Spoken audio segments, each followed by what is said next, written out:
జగద్గురు బ్రహ్మర్షి పితామహ పత్రి సార్కి, స్వర్ణమాల మేడంకి కోటి కోటి ప్రణామములు. అలాగే నా గురువులైన తటవర్తి దంపతులకు మరియు జూమ్లో ఉన్న వారందరికీ నమస్కారాలు. టీఎంసీ ఛానల్ ద్వారా ప్రతిరోజు ధ్యానం చేస్తున్నాము, ధ్యానాన్ని అందుకుంటున్నాము. ఈరోజు జ్ఞానదాత శ్రీదేవి మేడం. Welcome madam. నమస్తే మేడం. నమస్తే అమ్మా. పూజ్యులైన విశ్వగురువు జగద్గురువు బ్రహ్మర్షి పితామహ పత్రిజీకి, స్వర్ణమాల పత్రిజీకి నా ఆత్మ ప్రణామాలు. జూమ్లో ఉన్న ఆత్మ బంధువులందరికీ నా ఆత్మ ప్రణామాలు. గురుర్ బ్రహ్మ గురుర్ విష్ణు గురుదేవో మహేశ్వర గురు సాక్షాత్ పరబ్రహ్మ స్వరూపం తస్మై శ్రీ గురవే నమః. ఓం ఓం ఓం.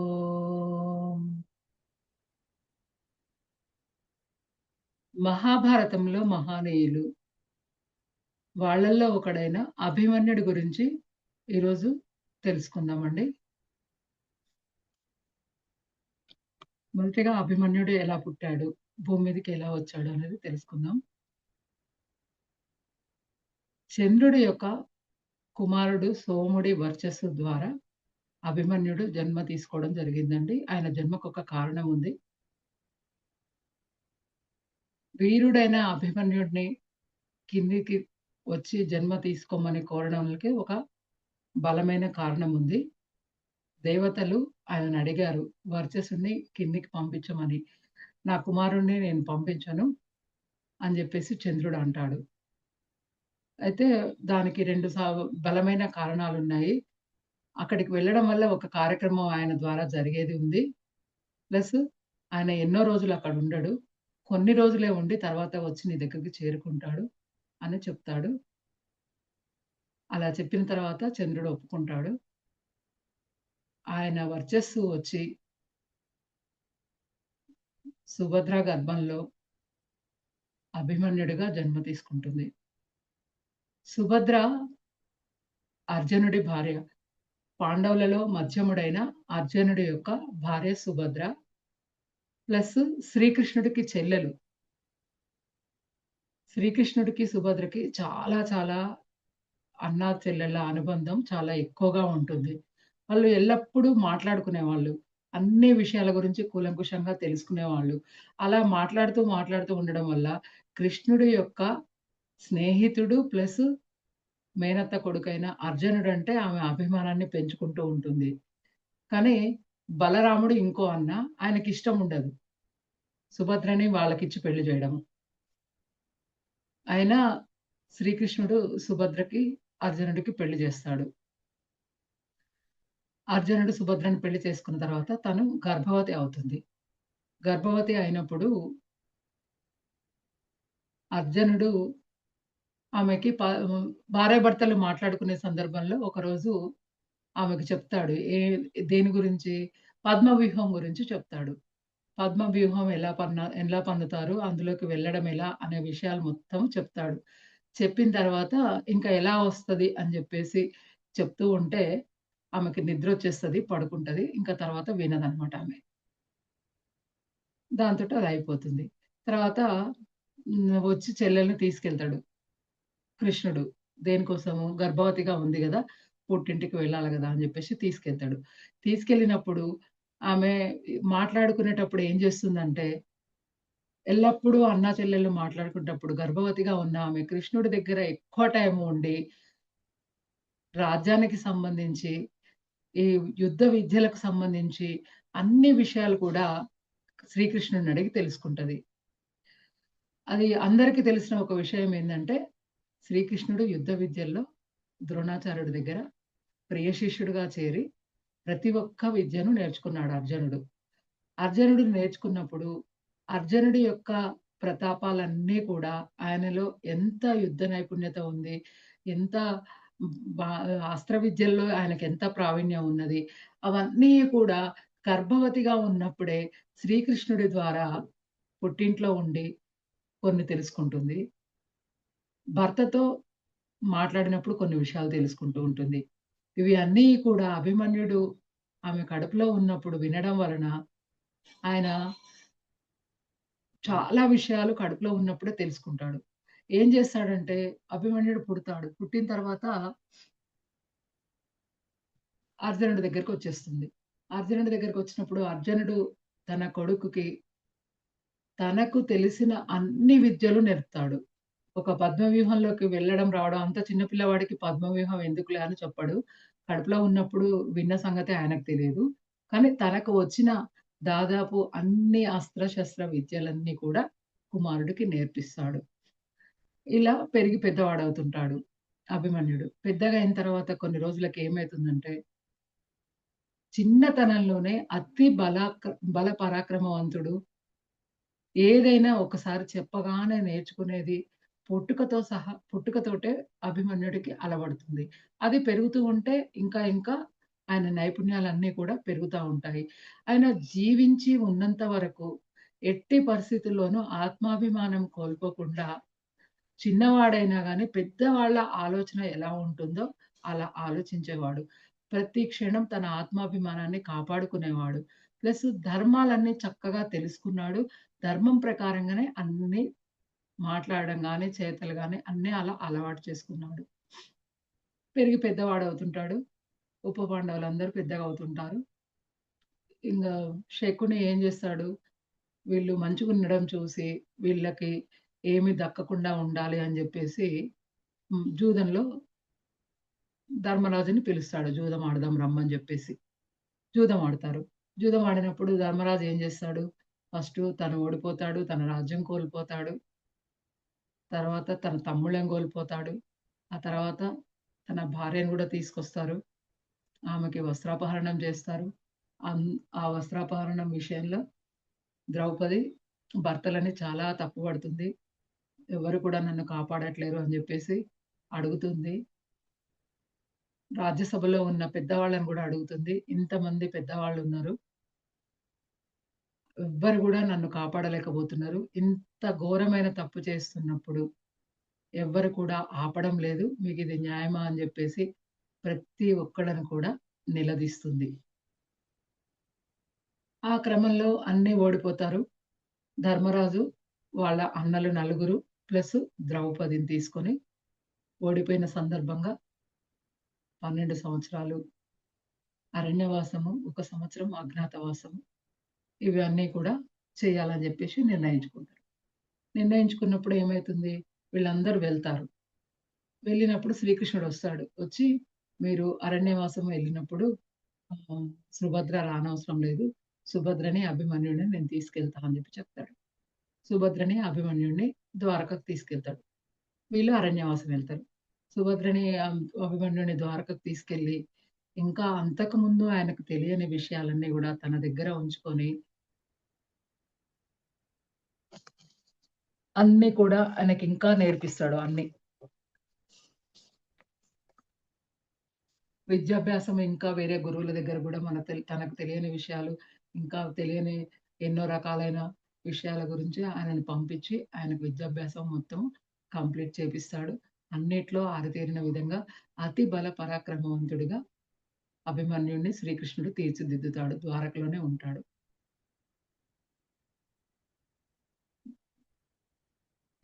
దుర్యోధనుడికి ఒక కొడుకుంటాడు. బలరాముడికి ఒక కూతురుంటది. ద్వారకలో ఆయన ఉంటాడు గాబట్టి అభిమన్యుడికి శశిరేఖనిచ్చి పరిణయం చేద్దామని జెప్పేసి వాళ్ళు మాట్లాడుకుంటారు. సుభద్రకి పెద్దన్న గదా! బలరాముడు. సరే అంటుందీమె. చాలా సంతోషంగా ఉంటుంది. పుట్టింటితోటి బాంధవ్యం కలిస్తే ఎవరికైనా ఆనందమే గదా! ఎప్పుడైతే వీళ్ళు ధర్మరాజు జూదంలో ఓడిపోయి, తను అరణ్యవాసం వెళ్ళిపోయి, వీళ్ళ రాజ్యాన్నన్నీ పోగొట్టుకుంటాడో, బలరాముడు మాట మార్చేస్తాడు. తల్లిదండ్రులు ఏమనుకుంటారు? ప్రతి ఒక్క తల్లిదండ్రి గూడా ఆడపిల్లని ఎవరింటికైనా పంపించాలన్నప్పుడు, మనకంటే ఎక్కువుండాలక్కడ. మన అమ్మాయి సుఖంగా ఉండాలి. మనకంటే హయ్యర్ స్థితిలో ప్రతి విషయంలో ఉండాలి. అల్లుడిని అందరూ మెచ్చుకోవాలి. రాజ్యం ఉండాలి, సంపదలుండాలి, వాళ్ళు నలుగురికి ఉపయోగపడే రీతిలో ఉండాలి అనేది ఎవరికైనా సహజంగా ఉండే కోరిక. ఆ కోరికతోటి దుర్యోధనుడు, బలరాముడు చాలా సన్నిహితంగా ఉండే స్నేహితులు. బావ, బావమరుదులే కాకుండా స్నేహితులు. బలరాముడు దుర్యోధనుడికి గదాయుద్ధం నేర్పిస్తాడు. ఇంకా అందులో ఇంకా వాళ్ళు ఇష్టపడతారనమాట ఒకళ్ళకొకళ్ళు. మాటల సందర్భంలో బావ మా అమ్మాయిని మీ అబ్బాయికిచ్చి పెళ్లి చేస్తాను అని చెప్తాడు. అంతకుముందు ఏమంటాడు? అభిమన్యుడికిచ్చి పెళ్లి చేస్తా అని చెప్తారు. ఇప్పుడేం చేస్తది? వాళ్ళకిచ్చి పెళ్లి చేస్తా అంటాడు. వాళ్ళకిచ్చి పెళ్లి చేస్తా అనేసరికి సుభద్రకు కోపమొస్తది. మా భర్తకి రాజ్యం లేదు, సంపదలు లేవని చెప్పేసి నువ్వు మాట మారుస్తున్నావు. ఇలా మాట మారిస్తే నేను నీ దగ్గర ఉండను. నేనెళ్ళిపోతాను. ఎంత పుట్టిల్లయితే మాత్రం నాకు, నా భర్తలకి గౌరవం లేని దగ్గర నేను ఉండనని చెప్పేసి నేనెళ్ళిపోతాను అంటుంది. కొడుకుని తీసుకొని ద్వారకని వదిలేస్తుంది. అభిమన్యుడిని తీసుకొని వెళ్ళిపోతుంది. వెళ్ళిపోయి తనేం చేస్తుంది? అడవి గుండా వెళ్ళినప్పుడు ఘటోత్కచుడు కనిపిస్తాడు. రాక్షసుడు ఘటోత్కచుడు. ఘటోత్కచుడు ఎవరు? భీముడి కొడుకు. కానీ వీళ్ళకి ఆ విషయం తెలియదు. అక్కడ ఇద్దరు అడవిలో ఉండి అభిమన్యుడు, ఘటోత్కచుడు ఇద్దరు యుద్ధం చేస్తారు. యుద్ధం చేసేటప్పుడు మాటల మధ్యలో అప్పట్లో మాట్లాడేటప్పుడు ఏంటి? ప్రతిదీ తండ్రిని, తాతలని, వాళ్ళని నేను వాళ్ళ రక్తము, మా వంశం ఇట్లా, మా వంశంలో ఇంత పెద్దవాళ్ళున్నారు, ఇంత గొప్పవాళ్ళున్నారు, ఇంత యుద్ధం చేసేవాళ్ళున్నారు. ఇట్లా రకరకాలుగా తన యొక్క ఉనికిని చాటుకునేవారు. ఆ సందర్భంలో ఘటోత్కచుడు భీముడి కొడుకని, అభిమన్యుడు అర్జునుడి కొడుకని జెప్పేసి తెలిసిపోతది. అర్జునుడు వాళ్ళిద్దరు యుద్ధం చేస్తుంటే ఇద్దరు చాలా పెద్ద పరాక్రమవంతులు. ఎవరు గెలుస్తారు, ఎవరు ఓడిపోతారు అనేది చెప్పడం చాలా కష్టంగా ఉంది. చాలా రోజులు యుద్ధం చేస్తారు. అప్పుడు హిడింబి వస్తది. వచ్చి అర్జునుడి కొడుకంటే, మేము ఏమవుతామంటే మీరిద్దరు సోదరులైతారు. మీరిద్దరు అలా కొట్టుకోకూడదు అని జెప్పేసి ఇద్దరి యొక్క జన్మ వృత్తాంతం వాళ్ళిద్దరికీ సవివరంగా తెలిపి, ఎందుకిలా వస్తున్నారు? మీరు అడవిలో ఎందుకున్నారు? అని జెప్పేసి సుభద్రని అడుగుతుందామె. ఎవరు? ఘటోత్కచుడు వాళ్ళ తల్లి. అడిగిన తర్వాత తను చెప్తదనమాట. ఏమని? ఇలా మేము ద్వారకలో ఉన్నాము. ఇన్ని రోజుల నుండి. మన భర్తలు అరణ్యవాసంకెళ్లారు. జూదంలో ఓడిపోయి అరణ్యవాసం ఎళ్లారు.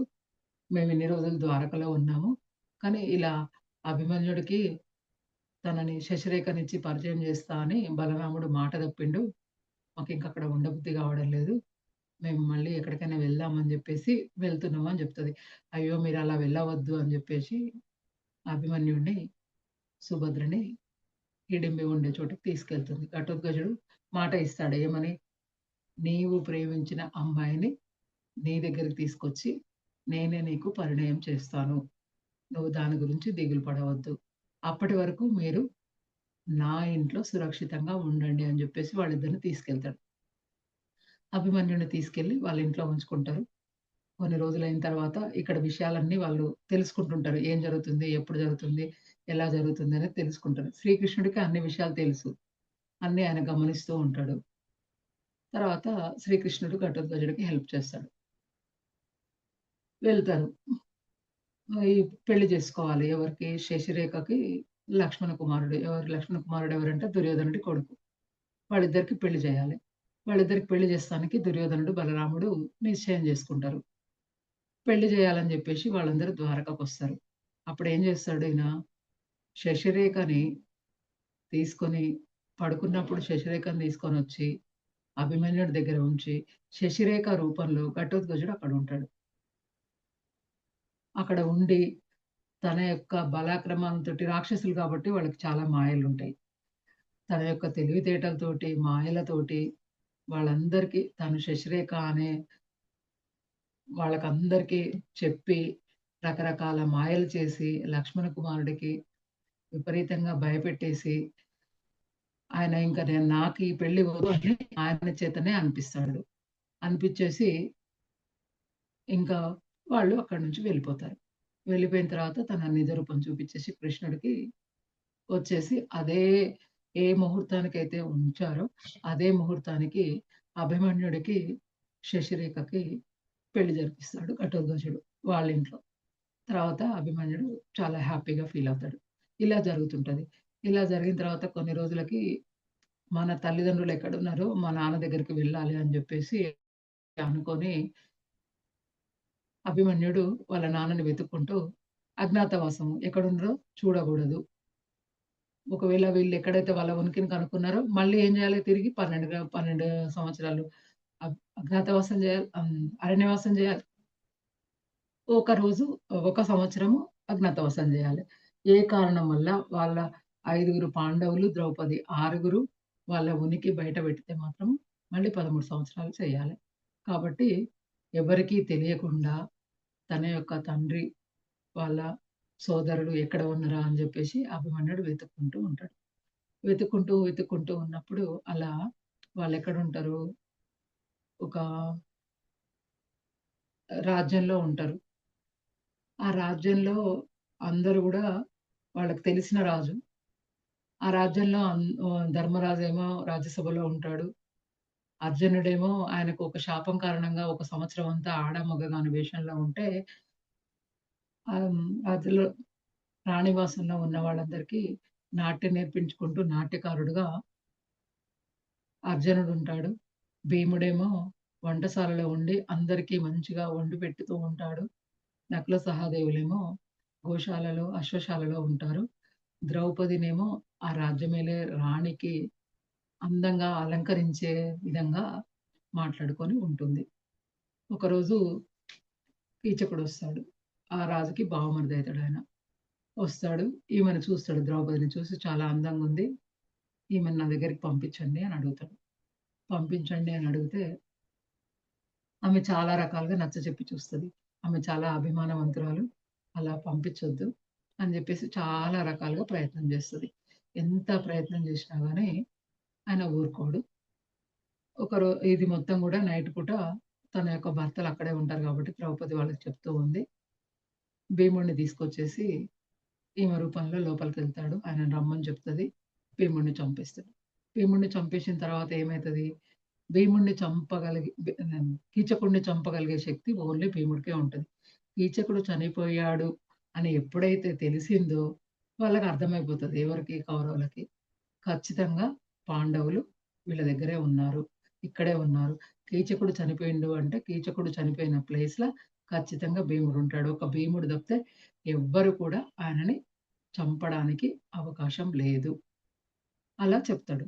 చెప్పిన తర్వాత ఇంకా భీముడు వాళ్ళేం జేస్తారు, ఇక్కడ ఉన్నదని డౌటొచ్చేసి ఈ రాజ్యం మీదకి దండెత్తొస్తారు. ఎవరు? కౌరవులు. దండెత్తి వస్తే అక్కడ ఎవ్వరికీ యుద్ధం సరిగ్గా రాదు. కానీ కాపాడుకోవాలి. చిన్న రాజ్యము. వీళ్ళతోటి పోరాడే అంత శక్తి లేదు. అప్పుడేం జేస్తారు, రాజకుమారుడు ఎవరైతే ఉన్నారో, ఆ రాజకుమారుడు అర్జునుడు ఆయనకి ధైర్యం చెప్పి, "నీకెందుకు? నీ వెంట నేను ఉంటాను" అని చెప్పేసి, ఆయన నీ రథసారథిగా నేనుంటానని రథంలో రాజకుమారుడిని కూర్చోబెట్టుకొని ఈయన వెళ్తాడు. వెళ్ళి అశ్వత్థ వృక్షం దగ్గరికి వెళ్ళి, అక్కడ వీళ్ళెప్పుడైతే అరణ్యవాసం వెళ్ళినప్పుడు, అక్కడ వాళ్ళకి సంబంధించిన ఆయుధాలన్నీ చెట్టు మీద పెడతారు. రాకుమారుడిని పైకెళ్ళి ఆయుధాలు తీయమని అడుగుతాడు. ఆయుధాలు తీయడానికి ఆయన వెళ్ళినప్పుడు అయన్నీ పాముల్లాగా కనిపిస్తాయి. ఎవరు వాళ్ళ ఆయుధాలు తీయకుండా ఉండడానికి వాళ్ళు చేసుకున్న ఏర్పాటది. ఓన్లీ వీళ్ళు మాత్రమే తీసినప్పుడు ఆయుధాల్లాగా కనపడతాయి. వేరే ఎవరు చూసినా గాని అవి పాముల్లాగా కనపడతాయి. ఆ రాజకుమారుడిని, ఉత్తర కుమారుడిని చెట్టు పైకి ఎక్కిస్తాడు అర్జునుడు. ఎక్కించిన తర్వాత దండం పెట్టుకొని ఒక ప్రార్థన చేస్తాడు. అయి ఆయుధాల్లాగా కనిపిస్తాయి. ఆ ఆయుధాలు తీసుకొని కిందికొచ్చేస్తాడు. కిందికొచ్చేసి అర్జునుడికిస్తాడు. అర్జునుడికిచ్చేస్తే ఇంకా ఈయన రథం మీద కూర్చొని కౌరవులతోటి పెద్ద యుద్ధం జరుగుతది. ఆ యుద్ధంలో లక్ష్మణ కుమారుడి చెల్లెలు ఉత్తర ఉంటది. ఆమేమో అడుగుతది యుద్ధానికి వెళ్ళేటప్పుడు, "అన్నయ్య నువ్వు చాలా బలపరాక్రమవంతుడివి. ఆ రాజ్యం పైకి దండెత్తుతున్నావు. నువ్వు వచ్చేటప్పుడు ఎవరినైతే ఓడిస్తావో వాళ్ళకి రాజులకి తలపాగాలకి చాలా మంచి మంచియి ఉంటాయంట. అవి తీసుకొచ్చి నాకిస్తే నేను బొమ్మలకు కట్టుకుంటాను" అని చెప్తది. సరే ఆ చెల్లెమ్మ నీకిస్తాను అని జెప్పేసి అంటాడు. కానీ ఆయనేం చేస్తాడు లక్ష్మణ కుమారుడు ఆ యుద్ధంలోకి వెళ్ళిన తర్వాత అందరిని యుద్ధం చేసే విధానాన్ని చూసేవరకి ఈయనకు విపరీతంగా భయమైపోతది. వద్దు యుద్ధం వద్దు ఏమొద్దు. రథాన్ని వెనక్కి తిప్పండి. మనం రాజ్యంలోకి వెళ్ళిపోదాం అని చెప్పేసి అడుగుతాడు. అంటే ఒక రాజకుమారుడు యుద్ధంలో ముందుకెళ్ళాలి గానీ వెనకకు వెళ్ళొద్దు అని చెప్పేసి అర్జునుడు ఆయనకి హితబోధ చేసి, "మీకెందుకు నేనున్నాను గదా!" అని చెప్పేసి ఆయన యుద్ధం చేసి, యుద్ధంలో గెలిచి రాజ్యాన్ని కాపాడుకొని చెల్లెలికి ఏమైతే ఇయ్యాలని మీరనుకున్నారో అవన్నీ తీసుకురమ్మని చెప్పి ఆయనకు చెప్పి, అవన్నీ తీసుకొని ఉత్తర కుమారుడిని తీసుకొని లక్ష్మణ కుమారుడిని తీసుకొని రాజ్యంలోకొస్తాడు. వచ్చిన తర్వాత రాజ్యము మనమే గెలిచినాం అని జెప్పేసి అందరికి చెప్తారు. అందరూ ఆశ్చర్యపోతారు. ఈయనకసలకి బాణం పట్టుకుంటేనే భయపడుతుంటాడు. అలాంటిది ఈయనేంటి రాజ్యం యుద్ధం చేయడం ఏంటి? గెలవడం ఏంటి? అనేది వాళ్ళకి అర్థం గాదు. ఆ తర్వాత కౌరవులు ఖచ్చితంగా మీ దాంట్లోనే పాండవులున్నాడు. వాళ్ళని బయట పెట్టాలని జెప్పేసి ఈయనకంత శక్తి లేదు. ఈయనతో యుద్ధం చేసిన ఆయన వేరే ఉన్నాడు. ఆయన నిజ రూపం ఏంటి? ఆయనని బయట పెట్టాలని జెప్పేసి చాలా ప్రయత్నాలు చేస్తారు. చివరికి వీళ్ళు పాండవులు వీళ్ళందరూ వీళ్ళ కొలువులనే రాజు యొక్క కొలువులనే ఉన్నారని జెప్పేసి వాళ్ళకర్థమవుతది. అందరూ గూడా బయటకొస్తారు. బయట పెట్టే సమయానికి వాళ్ళ అజ్ఞాతవాసం కంప్లీట్ అయిపోతది. కంప్లీట్ అయిపోయింది గాబట్టి ఇంక వాళ్ళు బయటకొచ్చినా ఏం పర్వాలేదు. అయితే అప్పుడు రాజు అడుగుతాడనమాట. "నువ్వు మా రాజ్యాన్ని కాపాడావు. మా కూతుర్ని నీకిస్తాను. పెళ్లి చేసుకోమని" అడుగుతాడు అర్జునుడిని. అర్జునుడిని అడిగితే, "నేను పెళ్లి చేసుకోను. మీకిష్టమైతే మీరు నాకొక కొడుకున్నాడు అభిమన్యుడు అని. నాకెన్ని గుణాలున్నాయో తనకి గూడా అన్ని గుణాలున్నాయి. చాలా శౌర్యవంతుడు, పరాక్రమవంతుడు. మీకిష్టమైతే తనకిచ్చి పెళ్లి చేయండి" అని అడుగుతాడు. అప్పటికి యుద్ధం చేసే టైంకి ఆ యుద్ధం చేస్తుంటే చూసి అభిమన్యుడు గుర్తుపడతాడు. గుర్తుపట్టి ఆయన మా నాన్నగారే అని జెప్పేసి తెలుస్తది. ఆయన గూడా యుద్ధంలో పార్టిసిపేట్ చేస్తాడు. తండ్రి వెంటనే ఆ రాజ్యానికెళ్తాడు. ఎళ్ళిన తర్వాత ఉత్తరనిచ్చి నాకిష్టమే అని జెప్పేసి అర్జునుడి కొడుకైన అభిమన్యుడికి ఆ రాజు కుమార్తె ఉత్తరనిచ్చి పెళ్లి జేస్తారు. పెళ్లి చేసి వీళ్ళందరూ గూడా తిరిగి హస్తినాపురానికొస్తారు. హస్తినాపురానికొచ్చిన తర్వాత మేము మీరు చెప్పిన ప్రకారంగా జూదంలో ఓడిపోయినందుకు అరణ్యవాసము, అజ్ఞాతవాసం కంప్లీట్ చేశాము. కంప్లీట్ చేసిన తర్వాత మాకు ఏదైతే రావాల్సి ఉందో రాజ్యము, మా రాజ్యాన్ని మాకు అప్పగించండి అని వాళ్ళడుగుతారు. అడిగితే వాళ్ళు అప్పగించాలి గదా! అప్పగించాలి. అప్పగించాలంటే వీళ్ళేం జేస్తారు, శ్రీకృష్ణుడిని రాయబారిగా పంపిస్తారు. శ్రీకృష్ణుడైతే ఎవరికి నచ్చజెప్పాలో వాళ్ళకి నచ్చజెప్తాడు. యుద్ధం జేస్తే ధర్మరాజు ఏం ఆలోచిస్తాడంటే, యుద్ధం చేయడానికి మనకేమి ఇబ్బంది లేదు. కానీ యుద్ధం చేయడం వల్ల ఉన్న గొడవనేమో మీకు, మాకు, మీ ఫ్యామిలీకి, మా ఫ్యామిలీకి. అదే యుద్ధం చేస్తే ఏ సంబంధం లేని లక్షల మంది సైనికులు నిర్జీవులవుతారు. వాళ్ళ భార్యలందరూ భర్తలు లేని వాళ్ళవుతారు. రాజ్యము చాలా సంపదను కోల్పోవలసి వస్తుంది. చాలా మనుషులను కోల్పోవలసి వస్తుంది. వీటి వల్ల ఉపయోగం లేదు. ఇంతమందిని చంపడం ఎందుకు అని జెప్పేసి ధర్మరాజు యుద్ధం చేయకుండా ఉండడానికి చాలా చాలా ఏమైతే తాను చెయ్యాలో రాజుగా అన్ని రకాలుగా చూస్తాడు. వాళ్ళకి పంపిస్తాడు. దూతల్ని పంపిస్తాడు. ఎవ్వరు చెప్పినా దుర్యోధనుడు వినడు. చివరికి శ్రీకృష్ణుడిని పంపిస్తాడు. శ్రీకృష్ణుడిని పంపిస్తే శ్రీకృష్ణుడు వెళ్లి అడుగుతాడు. "కొంత రాజ్యం వాళ్ళకిచ్చేయండి. మీరు చెప్పిన ప్రకారంగా వాళ్ళన్నీ చేశారు గదా!" అంటే, "నేను అస్సలివ్వను. కొంత భాగం గాదు గదా! సూది మనం మోపినంత రాజ్యం గూడా వాళ్ళకి నేనివ్వను. యుద్ధం చేయాలె. యుద్ధంలో ఎవరిది గెలిస్తే వాళ్ళదే రాజ్యము. యుద్ధం చేయాల్సిందే, యుద్ధం జరగాల్సిందే" అంటాడు. యుద్ధం వల్ల ఇవన్నీ కోల్పోతారు మీరు. ఇవన్నీ మళ్ళీ మీరు సమకూర్చుకోవాలంటే చాలా ఇబ్బందయితుందని శ్రీకృష్ణుడు చాలా నచ్చజెప్పడానికి ప్రయత్నిస్తాడు. కానీ కోల్పు వినడాయన. శ్రీకృష్ణుడికి అన్నీ తెలుసు. దుర్యోధనుడు వినడని తెలుసు. యుద్ధం జరుగుతుందని తెలుసు. కురువంశం నాశనం అవుతుందని తెలుసు. దాని ద్వారా ఇంత లక్షల మంది సైన్యం చనిపోతారని తెలుసు. అయినా గాని ఇక్కడ మనం నేర్చుకోవాల్సిందేందంటే, మనకక్కడ ఏదైనా గాని జరుగుతుందని తెలుసు. మనం చెప్పిన ఆపాలని తెలుసు. అయినా ప్రయత్నం చేయాలి. చాలా సార్లు చాలా మంది విషయాలలో ఏం జెప్తారంటే, మేము జెప్తే వాళ్ళు వినరండి అనంటారు. వాళ్ళు వినడం, వినకపోవడం వాళ్ళిష్టం. చెప్పడం నీ ధర్మం. కాబట్టి నువ్వు ఏదైతే చెప్పాలని అనుకుంటున్నావో అవన్నీ నువ్వు చెప్పు. వాళ్ళు ఇంట్లో వాళ్ళే గావచ్చు, స్నేహితులే గావచ్చు, బంధువులే గావచ్చు, ఇంకెవరైనా గావచ్చు. నీ దృష్టికి ఒక విషయం వచ్చింది అంటే అక్కడ నువ్వు వాళ్ళు ఏమైనా చెప్పాల్సిన అవసరం ఉంది అనిపించినప్పుడు ఖచ్చితంగా నువ్వు చెప్పు. వినంటారా? వినకపోతారా? ఆ తర్వాత ఏంటి అనేది ఒక్కసారి కాకపోతే ఒకసారికైనా గాని, ఆ రోజు నేను వాళ్ళు చెప్పినట్లు వింటే నా జీవితం ఇలా కాకపోయేది అనేది ఎప్పటికైనా వాళ్ళు తెలుసుకుంటారు. ఇదేంటంటే ఇవన్నీ కూడా ఇతిహాసాలు, పురాణాలు, కథలు కూడా అన్నదమ్ముల మధ్య వైరమొస్తే మనం ఏం కోల్పోతాము? మనకేమొస్తుంది? ఇవన్నీ కూడా మనం తెలుసుకోవాలి. ఎవరివైనా కొట్లాడి సాధించేది ఏమీ లేదు. కలిసుంటేనే బలంగా ఉంటాము. అందరికీ ఆదర్శంగా ఉండాలి. రాజ్యమైనా గాని, సంపదైనా గాని అప్పట్లో రాజ్యాల కోసం గొడవ పెట్టుకున్నారు. ఇప్పట్లో డబ్బులుంటే ఒక రకంగా గొడవ పెట్టుకుంటున్నారు. డబ్బులు లేకుంటే ఒక రకంగా గొడవ పెట్టుకుంటున్నారు. తల్లిదండ్రుల సంపాదన చాలా ఉందనుకో, నీకెక్కువొచ్చింది, నీకు తక్కువొచ్చింది. అప్పుడు నీకింతిచ్చారు, ఇప్పుడు నాకింతిచ్చారు అని గొడవ పెట్టుకుంటున్నారు. తల్లిదండ్రుల దగ్గర అసలు డబ్బులు లెవ్వనుకోండి, వాళ్ళ దగ్గర డబ్బులు లేవు, శక్తి లేదు. వీళ్ళకి బర్డెన్ అవుతుందని జెప్పేసి నువ్వే చూడాలని గొడవ పెట్టుకుంటున్నారు. లేకపోతే నా దగ్గరే ఉండాలి, నా దగ్గరే ఉండాలని గొడవ పెట్టుకుంటున్నారు.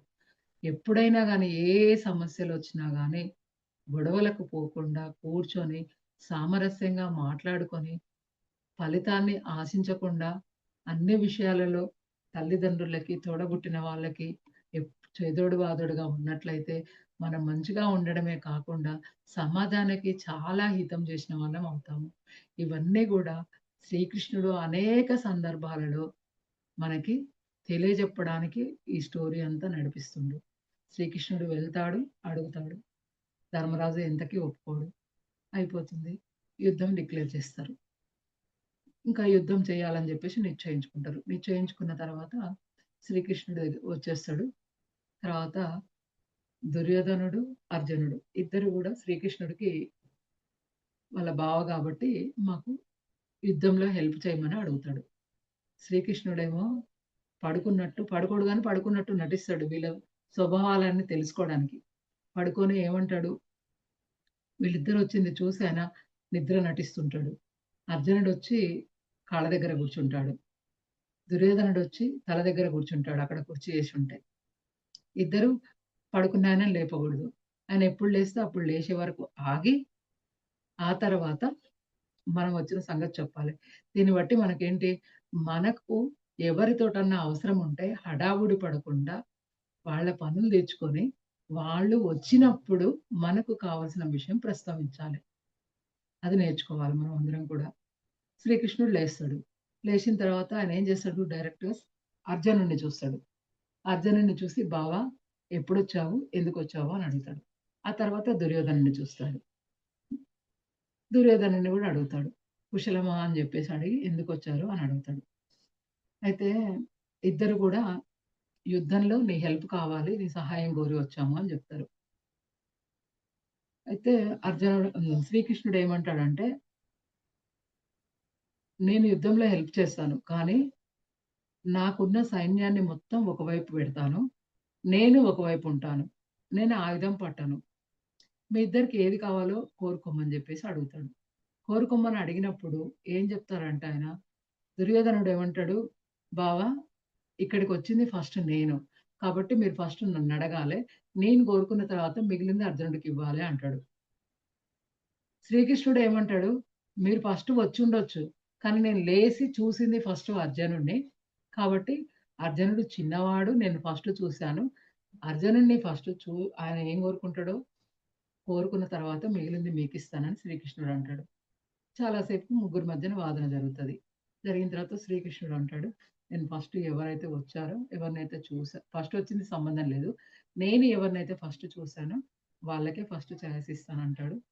తర్వాత అర్జునుడిని అడుగుతాడు, "నీకేం కావాలో కోరుకో. సైన్యం మొత్తం ఒకవైపు ఉంటారు. నేనొక్కడిని ఒకవైపు ఉంటా" అని చెప్పేసి చెప్తాడు. చెప్తే అర్జునుడు ఏం చేస్తాడు, స్వతహాగా అర్జునుడికి శ్రీకృష్ణుడంటే ఇష్టము. ఆయన లేకుంటే ఉండలేడు. ఆయన యుద్ధం చేసినా ఏం లేదు, చేయకున్నా ఏం లేదు, ఎవరు లేకున్నా ఏం లేదు. శ్రీకృష్ణుడైతే నా వెంట ఉండాలి అని జెప్పేసి శ్రీకృష్ణుడిని కోరుకుంటాడు. తర్వాత దుర్యోధనుడికి చాలా ఆనందం అయితది. ఏమని ఒక కృష్ణుడు అటువైపు ఉంటే ఉన్నాడు. ఇటువైపున్న, అటువైపున్న శ్రీకృష్ణుడు ఎప్పుడు అర్జునుడి వైపే ఉంటాడు అని దుర్యోధనుడు అనుకుంటాడు. ఎప్పుడు వాళ్ళ పాండవ పక్షపాతి అని. ఆయన ఎట్లాగో పాండవ పక్షపాతి. ఆయన వైపు ఉన్నాడనుకో, మిగతా సైన్యమంతా నేను ఎలా చెప్తే అలా వింటాడు. శ్రీకృష్ణుడు నా దగ్గరికొచ్చినా గాని నేను చెప్పింది ఆయన వినడు. పాండవులకే అనుకూలంగా ఉంటాడు అనేది ఆయన ఆలోచన. కాబట్టి ఇద్దరు హ్యాపీ ఫీల్ అవుతారు అక్కడికొచ్చినప్పుడు. అర్జునుడికి కావాల్సిన కృష్ణుడు అర్జునుడికొచ్చాడు. దుర్యోధనుడికి కావాల్సిన సైన్యం దుర్యోధనుడికొచ్చింది. ఇద్దరు వెళ్తారు. ఇంకా ఎవరి వైపు వాళ్ళు యుద్ధం స్టార్ట్ అయిపోతది. ఇక్కడొకటి మనం నేర్చుకోవాలండి. ఏమని? ఎప్పుడైనా గాని భుజబలం కంటే బుద్ధి బలం గొప్పది. మనకి ఎంత ప్రాబ్లమొచ్చినా, ఎంత మంది ఉన్నా గాని, అక్కడ ఉన్న అవసరానికి తగ్గట్టుగా ఆలోచన విధానం మనం గనుక చేయలేకపోతే, అది మొత్తం తెలుసుకోలేకపోతే, మనం ఏం చేసినా వ్యర్థమే.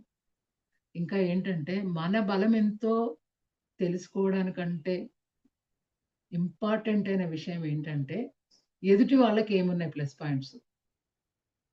వాటిని మనం ఎలా ఎదుర్కోవాలి. యుద్ధంలో ఇవి చాలా చాలా ఇంపార్టెంట్. వాళ్ళ వైపు ఎవరున్నారు? వాళ్ళు ఎంత పరాక్రమవంతులు? వాళ్ళని ఎదిరించడానికి మన దగ్గర ఏమున్నాయి? కర్ణుడున్నాడు. అసలు చావే లేదాయనకి. ఆయననెవ్వరు చంపలేరు. కవచకుండలాలతో పుట్టాడు. ద్రోణుడున్నాడు. కృపాచార్యుడున్నాడు. అశ్వత్థామ ఉన్నాడు. ఆయనకసలు చావే లేదు. కృపాచార్యుడున్నాడు. వీళ్ళందరూ గూడా ఏంటి? ఇప్పుడు యుద్ధం చేసే వాళ్ళందరికీ యుద్ధ విద్యలు నేర్పిన వాళ్ళు. సైనికులు వీళ్ళ దగ్గరే ఉన్నారు. యుద్ధం ఎలా చేయాలో నేర్పించేవాళ్ళు, ఏ శస్త్రాన్ని ఎలా ఉపయోగించాలో నేర్పించిన వాళ్ళు అందరూ కూడా కౌరవుల వైపే ఉన్నారు. ఇంత బలపరాక్రమవంతులైన వాళ్ళని అంత తక్కువ సైన్యంతోటి పాండవులు గెలవాలి. గెలవాలంటే ఏంటి? ఇక్కడ భుజబలం కంటే బుద్ధి బలం ఎక్కువ పనిచేస్తుంది. అలా ఆలోచించి అర్జునుడు శ్రీకృష్ణుడు నా దగ్గరుంటే నేనేదైనా చేయగలను. కొంతమంది మనుషులను చూస్తే ఎంతమందున్నా వేస్ట్ అనిపిస్తది. ఒక్కొక్కసారి ఒక్కళ్ళే మన వైపు ఉన్నా గాని, మనకి ఎంత ఆపత్కాలంలో అయినా గాని చాలా ధైర్యం ఉంటది. చాలా శక్తివంతులుగా ఉంటాం. మన వైపు ఉన్న వాళ్ళు ఎవరైనా గాని, మన ప్రాబ్లమ్‌ని తెలుసుకొని, దానికి సొల్యూషన్ చెప్పే వాళ్ళై ఉండాలి. అంతేగాని మనకి అసలే ప్రాబ్లమ్‌లో ఉన్నాము. దాన్ని ఇంకా ఎగ్జాగరేట్ చేస్తూ, దాన్ని భయపెడుతూ ఉంటే, మనం అసలు ఏం చేయలేము. ముందే నీరు గారిపోతాం. అలా ఉంటే, అలాంటి వాళ్ళు 100 గాదు, 1000 మందున్నా వేస్టు. అదే గనుక నీకెందుకు, నీకేం కాదు, నువ్విలా చేసుకో, ఇలా చేసుకో అని జెప్పేసి మన వైపు కొంచెం శక్తి, కొంచెం బుద్ధి బలము, కాస్త మనకు ఆత్మస్థైర్యం ఇచ్చేవాళ్ళు గనుక మన వైపు ఉంటే, మనం ఏ సమస్యనైనా గాని అవలీలగా దాటగలము. ఇది మనకి ఈ యుద్ధం ద్వారా నేర్చుకోవాలి. యుద్ధం స్టార్ట్ అవుతుంది. ఎంతమందంటే ఇంకా అందరూ అనుకుంటుంటారనమాట. ఆయన దగ్గర ఏమున్నారు? వీళ్ళ వైపు ఏమున్నారు? యుద్ధం స్టార్ట్ అయ్యేటప్పటికి అప్పట్లో ఎప్పుడు పడితే అప్పుడు ఏది పడితే అది చేయడం అనేది లేదండి. ఏదైనా ఒక పద్ధతి ప్రకారంగా చేసేవాళ్ళు. ప్లస్ ఇంకొకటేందంటే చాలా యుద్ధాలు నేర్చుకున్న వాళ్ళు అప్పుడు యుద్ధంతో పాటు నీతి, నిజాయితీ, ధర్మము అవన్నీ నేర్పించేవాళ్ళు. ఎలాంటి వాళ్ళతోటి మనం యుద్ధం చేయాలంటే, యుద్ధం చేసేటప్పుడు మనమెలా ఉన్నామో, మన ఎదురుగా ఉన్న వాళ్ళు గూడా అలాంటి ఆయుధాలు ధరించి ఉండాలె. ఒక టైం ప్రకారంగా టైం పెట్టుకునేవాళ్ళు. ఈ టైం నుంచి ఈ టైం వరకు మాత్రమే యుద్ధం జేయాలి. ఆయుధం లేని వాళ్ళతోటి మనం యుద్ధం చేయగూడదు. సమఉజ్జీలతోటి యుద్ధం చేయాలి. ఎవరికి వాళ్ళు మొత్తము సమావేశాలు జరుపుకొని చూసుకుంటున్నారు. కౌరవుల వైపు ఎవరున్నారు? కర్ణుడున్నాడు, దుర్యోధనుడున్నాడు. వాళ్ళిద్దరూ చాలా బలపరాక్రమవంతులు. వాళ్ళనెవరు ఓడించలేరు. చిన్నప్పుడు దుర్యోధనుడికి వాళ్ళమ్మ ఎక్కడ కొట్టినా సావకుండా ఉండడానికని జెప్పేసి శరీరం మొత్తం ఒక పసరు రాస్తుంది తల్లి. నా కొడుకు చిరాయువుగా ఉండాలి అని. ఆయన ఎవ్వరి చేతులైనా చనిపోడు దుర్యోధనుడు. అంత బలపరాక్రమవంతుడు. కర్ణుడున్నాడు. ఆయనేంటి కవచ కుండలాలతోటుంటాడు. పుట్టడంతోటే కవచకుండలాలున్నాయి ఆయనకి. ఏ అస్త్రము, శస్త్రము ఆయనని ఏమి చేయలేవు. ద్రోణాచార్యుడున్నాడు. ఆయన కౌరవులకి, పాండవులకి చిన్నప్పటి నుండి కృపాచార్యుడు చిన్నప్పుడు చెప్తే కాస్త పెద్దయిన తర్వాత ద్రోణాచార్యుడు వీళ్ళందరికీ గూడా యుద్ధ విద్యలు నేర్పిస్తాడు. ఇలా ప్రతి ఒక్కళ్ళకి ఒక ఇంపార్టెన్స్ అనేదుంది. అశ్వత్థామ గురువు కొడుకు. చాలా చాలా శక్తివంతుడు. తండ్రికొచ్చిన విద్యలన్నీ ఆయన నేర్చుకున్నాడు. ఇంకా అన్నిటికంటే బలవత్తరమైన క్యారెక్టర్ భీష్ముడు.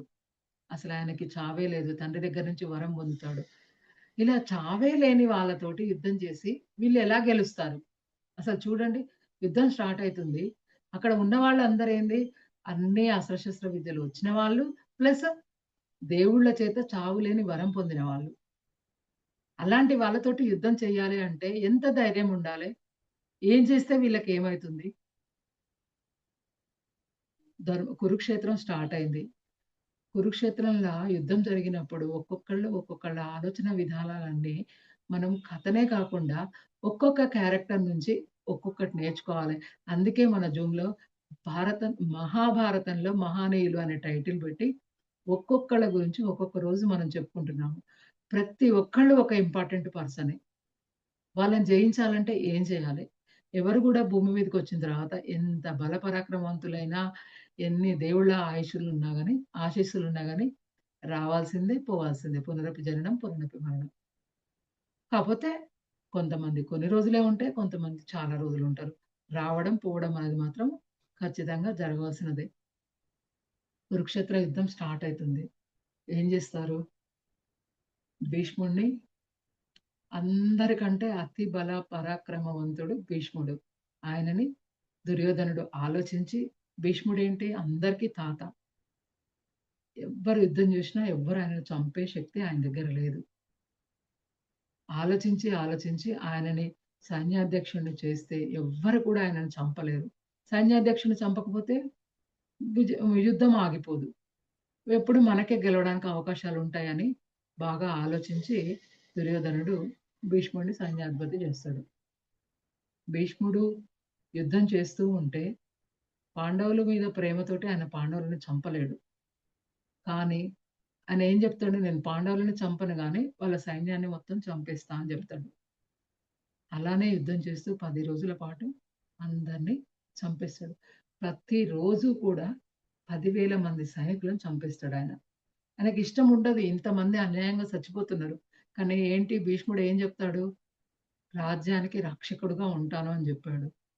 రాజ్యం యుద్ధం జరిగినప్పుడు రక్షకుడు ఏం జేయాలి? ఫస్ట్ ఉండాలి. ఇష్టం లేకపోయినా గాని ఆయన ధర్మం ప్రకారంగా, ఆయన ఒప్పుకున్న ప్రకారంగా ముందుండి రాజ్యాన్ని కాపాడడానికి యుద్ధం జేస్తాడు. ప్రతిరోజు 10,000 మంది సైనికులను చంపుతాడు. అలా జరుగుతూ ఉంటుంది. ఘటోత్కచుడు చాలా శక్తివంతుడు. ఆయనను గూడా పిలిపిస్తారు.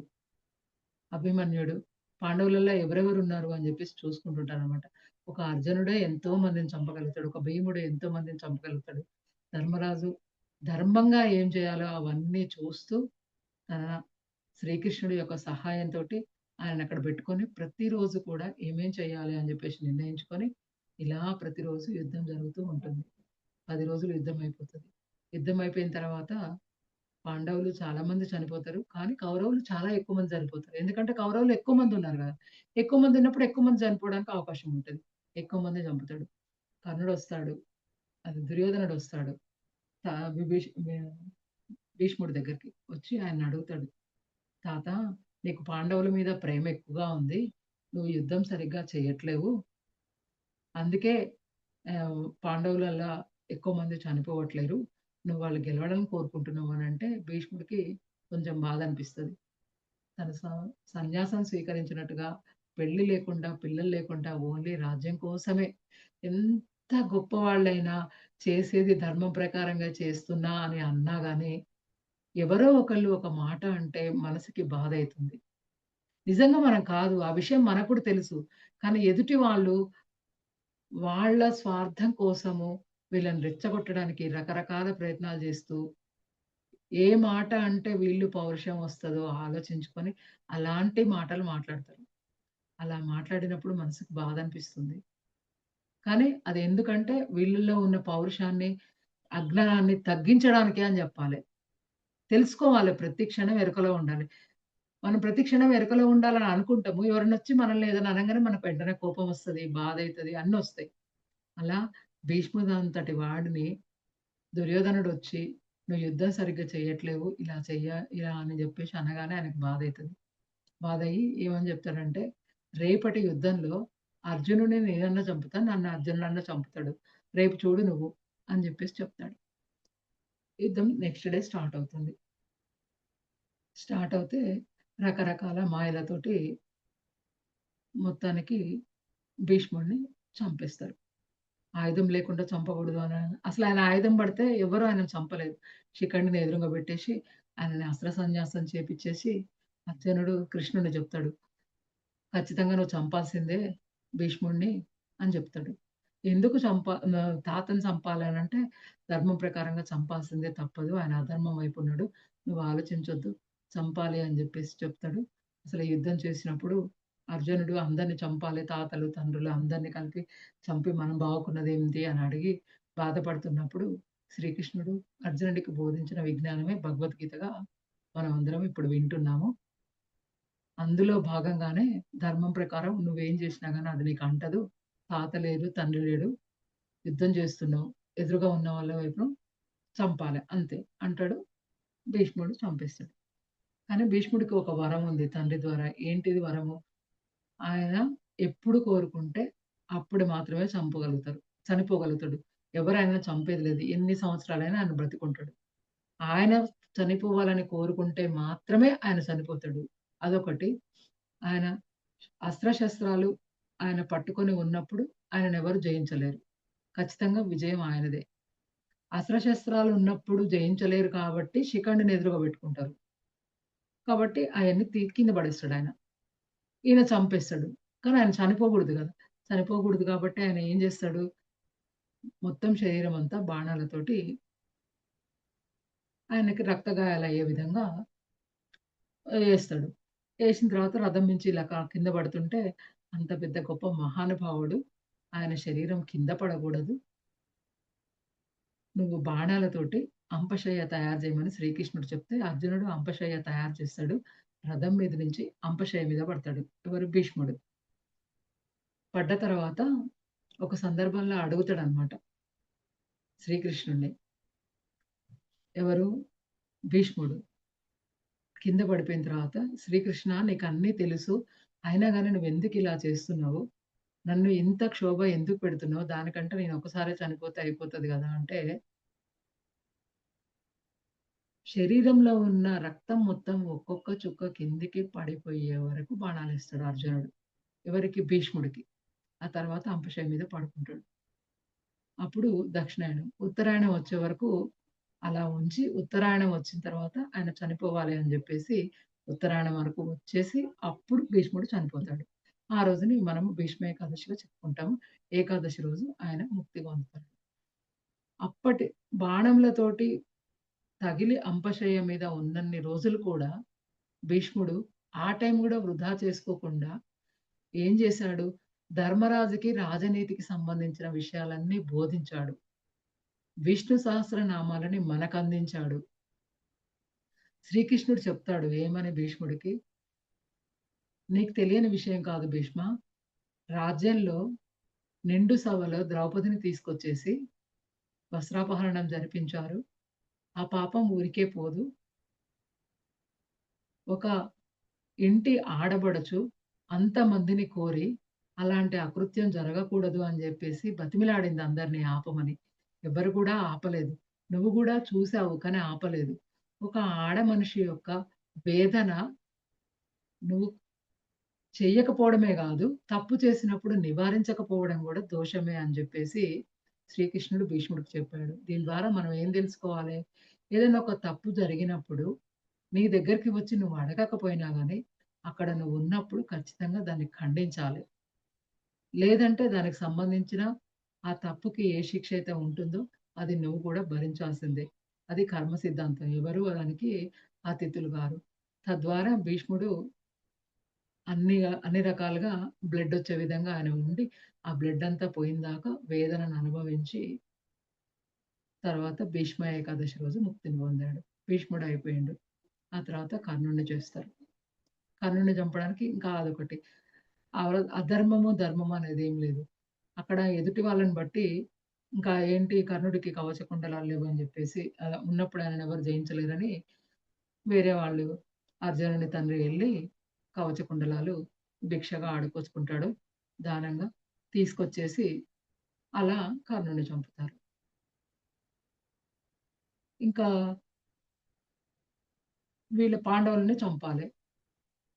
పాండవుల్ని చంపాలి అనంటే అక్కడ ఏం జేస్తారంటే అందరూ కూడా సమావేశమయ్యి అర్జునుడు ఉండగా పాండవులని ఏమీ చెయ్యలేము అనే నిర్ధారణకొచ్చి అర్జునుడిని యుద్ధం నుంచి వేరే వైపు మళ్లించాలి అనే విషయంతోటి కౌరవులో ఉన్న 5గురు యోధులు శల్యుడు, ద్రోణాచార్యుడు, కృపాచార్యుడు, అశ్వత్థామ వీళ్ళందరూ ఏం చేస్తారంటే అర్జునుడి మీదకి దండెత్తుతారు ఒకేసారి. ఒకేసారి దండెత్తి అర్జునుడిని పక్కకు పిలిసి ద్రోణాచార్యుడు ఏం చేస్తాడంటే పద్మవ్యూహాన్ని పన్నుతాడు. పద్మవ్యూహాన్ని పన్నితే పాండవులకు ఉన్న సైన్యమంతా ఖతమైపోతారు. తొందరగా అందరిని చంపడానికి అవకాశం ఉందని, అర్జునుడు ఉంటే చేయలేమని జెప్పేసి ఆలోచించి కౌరవులు ద్రోణాచార్యుడికి ఒక్కడికి మాత్రమే పద్మవ్యూహం గురించి తెలుస్తది. ముగ్గురో, నలుగురో ఉంటారు. పద్మవ్యూహం గురించి లోపలికి, బయటికి వెళ్ళాల్సిన ఆహ్, రావాల్సిన తెలిసిన వారు. అలా అందులో అర్జునుడు ఒకడు. ద్రోణాచార్యుడు పద్మవ్యూహం పొందుతాడు. అర్జునుడిని పక్కకు పంపిస్తారు. పక్కకు పంపించినప్పుడు ఇంకెవరికి తెలుస్తది? పాండవులలో ఉన్న ఎవ్వరికీ తెలియదు. ఈ రోజుతోటి పాండవులు ఉన్న సైనికులందరూ చనిపోతారు. కౌరవులు గెలుస్తారని కౌరవులు అనుకుంటారు. కానీ అక్కడ అభిమన్యుడు ఏం చేస్తాడంటే కడుపులో ఉన్నప్పుడే అభిమన్యుడు పద్మవ్యూహం లోపలికి ఎలా వెళ్ళాలి అనేది నేర్చుకుంటాడు. పద్మవ్యూహం తెలిసిన వాళ్ళు ఎవరున్నారు అని చెప్పేసి అందరిని విచారిస్తారు. సమావేశం చేసుకొని అందరూ ఒకరికొకళ్ళు మాట్లాడుకుంటుంటారు. మాట్లాడుకున్నప్పుడు ఏమైతది? ఎవ్వరికీ తెలియదు. ఇప్పుడు నేనెళ్తానని అభిమన్యుడు ముందుకొస్తాడు. ఇంత చిన్న వయసునిది. పద్మవ్యూహం అంటే మాటలు కాదు. లక్షల సైన్యం ఉంటారు. అంతమంది సైన్యంతోటి నువ్వు గెలవలేవు. వద్దు. నువ్వెళ్ళొద్దు అని జెప్పేసి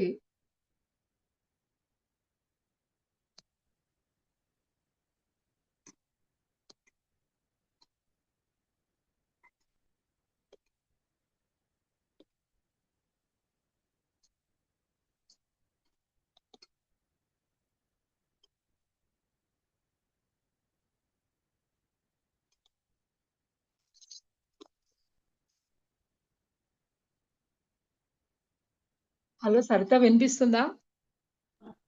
చెప్పండి సౌండ్ మేడం. రావట్లేదు మేడం. చెప్పండి మేడం. అది ఏదో కారణం వల్ల వీడియో పోయింది. నేను ఓన్లీ చెప్తున్నాను. చెప్పండి. ఏం చేస్తాడు అభిమన్యుడు? నేను వెళ్తాను అని జెప్తాడు. యుద్ధానికి సంబంధించిన వెళ్ళడానికే తెలుసు గానీ, రావడానికి ఆయనకు విషయం తెలియదు.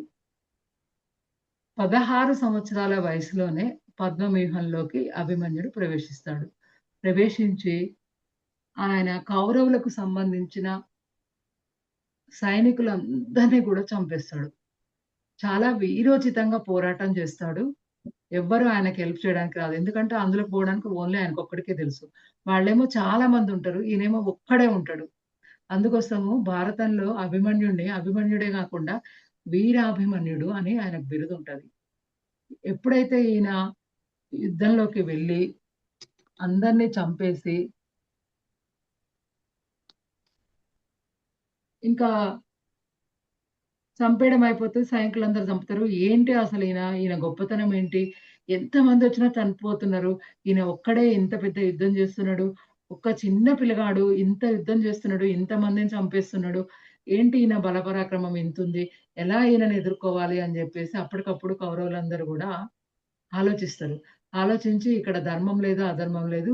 ధర్మబద్ధంగా యుద్ధం చేస్తే ఈయనతోటి మనం గెలిచే అవకాశాలు లేవు. అసలు ఎదురుగా ఎవరొస్తే వాళ్ళని చంపి పడేస్తున్నాడీయన అని వాళ్ళకి వాళ్ళు అనుకోని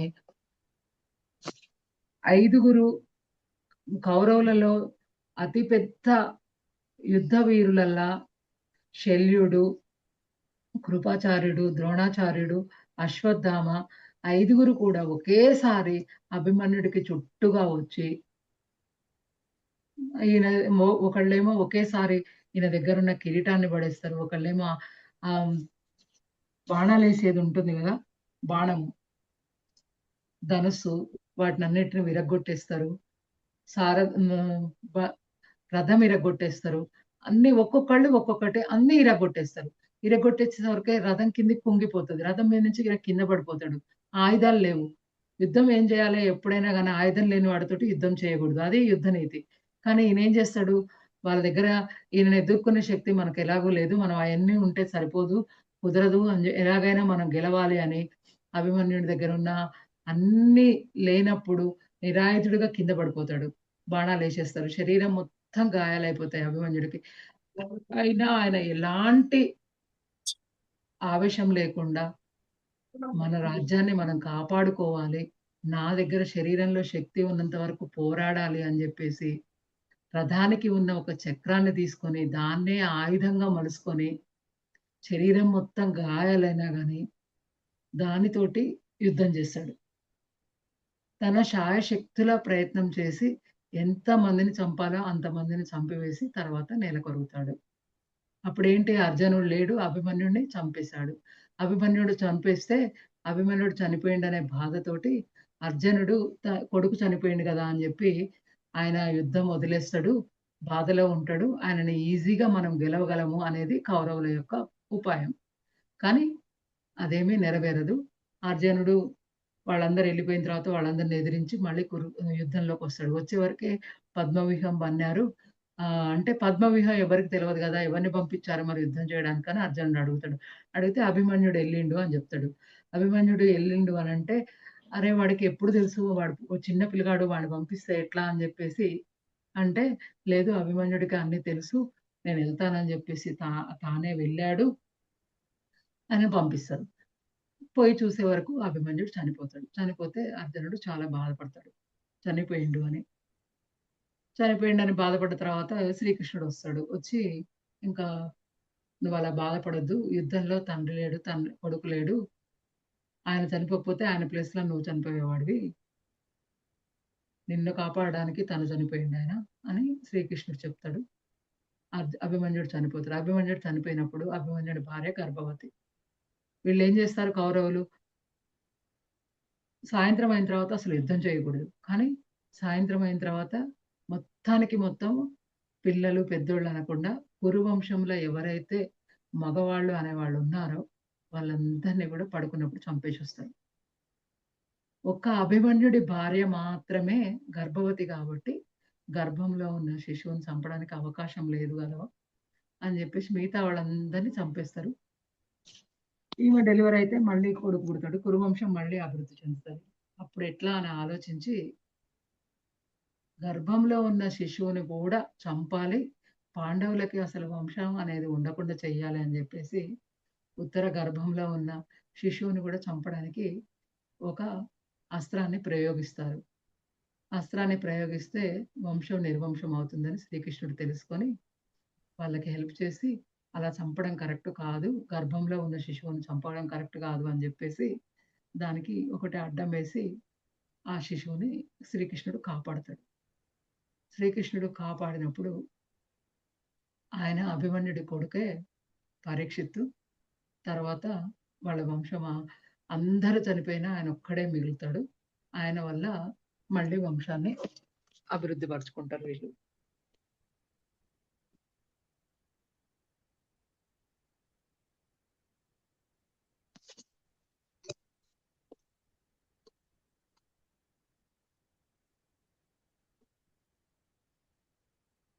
ఇది అభిమన్యుడి స్టోరీ అండి. తను పుట్టినప్పటి నుంచి ఒక కారణంతోటి జన్మ తీసుకొని భూమి మీదకొచ్చి చనిపోయే వరకు రాజ్యం కోసం, తన వాళ్ళ కోసం పోరాడి వీరాభిమన్యుడిగా పేరు తెచ్చుకొని, అతి పరాక్రమవంతుడై తన జీవితాన్ని అందరూ గుర్తుపెట్టుకునే విధంగా ఆదర్శవంతంగా జీవించాడండి. ఇలాంటి అవకాశం ఇచ్చిన మాకు టీఎంసీ వారికి ధన్యవాదాలండి. Thank you madam. Thank you so much madam.